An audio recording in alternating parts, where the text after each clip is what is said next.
আমাকে কইতে হয়তো সন্তান মারা গেছে, এরা কি করছে, একটা জাদুখানা বানাইছে, জাদুখানা। আমি আসছি অনেক দূর থেকে বাবা, কলাতিয়া থেকে, কেরানীগঞ্জ কলাতিয়া দেখবার। এই যে দেখলাম, এই দিক আর তো কিছু দেইনি। এখন বাবা সবাই মুখে যেটা শুনি আমি এইটাই জানি, আর তারা কিছুই না, আমি তো চোখে দেই না। কিছুদিন এখানে আসছিলাম, যে দেখার আসছিলাম মাইন্স স্কুলে, এখানে আসছে, গেট তো আটকে রাখছে, তারা গেটটা আটকে রাখছে।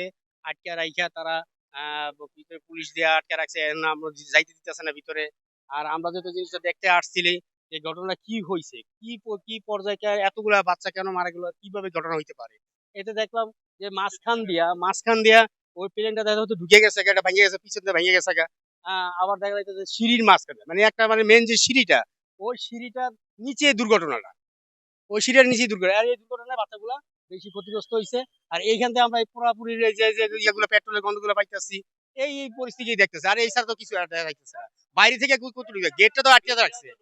গেট যদি আপনার খোলা থাকতো, আমরা যদি যাইতে পারতাম, তাইলে মানে এরা মনে করতেছে একটা জাদুখানা বানাইছে।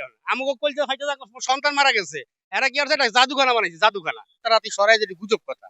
আপনার বাচ্চা স্কুলে লেখাপড়া করে, প্রতিটা স্কুলে মাস্টারের কাছে একটা চার্জশিট আছে না, প্রচুর মানুষ, সরকার একটা নির্দিষ্ট যেটা যেটা দিচ্ছে। হ্যাঁ, এখানে একটা বাচ্চারা যেটা লেখাপড়া করছে, স্কুলে মাস্টার কাছে অবশ্য ধারণা আছে, যে তাকে চার্জশিট করা আছে, যে একটা বাচ্চা কতটুকু বাচ্চা থাকতে পারে স্কুলে।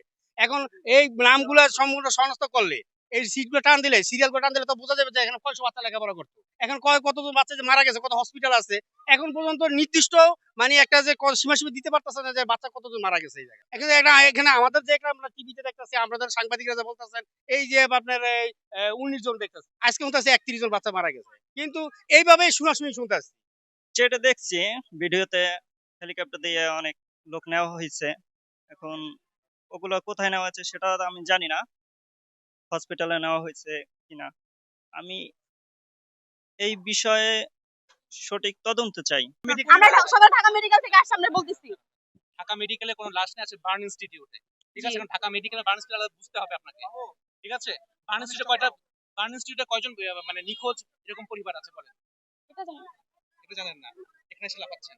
লাভ হবো না, আপনি কেন আসলে আমি কেন লাভ হবো না ভাই? আমি অনুভূতি বুঝাতে পারবো না যে আমার বুকটা ফাইটা দিতেছে, যে আমার বেঁচে মানুষ মারা গেছে, আমার বেঁচে ছাত্র ভাই বোনরা মারা গেছে, কিন্তু ওরা বলতেছে ওরা মারা যায় নাই। আমাদের আমাদের প্রমাণ আছে। আমরা এই যে উত্তরে যত মেডিকেল আছে সব জায়গায় গেছি, আমরা ঢাকা মেডিকেল গেছি। আমাদের আমাদের বড় ভাইয়েরা, সিনিয়র ভাইয়েরা ব্লাড দিতে গেছে, ওদের ভিতরে ঢুকতে দেয় না কেন? কেন কি না, আমরা আমরা কি মানুষ না? ওরা কি মানুষ না? আমরা চাই যে তালিকা দেখেছেন আপনি? হ্যাঁ দেখেছি, দেখছি ওখানে তো ওরা বলতে 27 জন, 27 জন। আর সরকার তো জি। তালিকা দেয়। ওরা 27 জন দিচ্ছে, 27 জন না, 200 এর উপরে মানুষ মারা গেছে। সেজন না। ওরা তো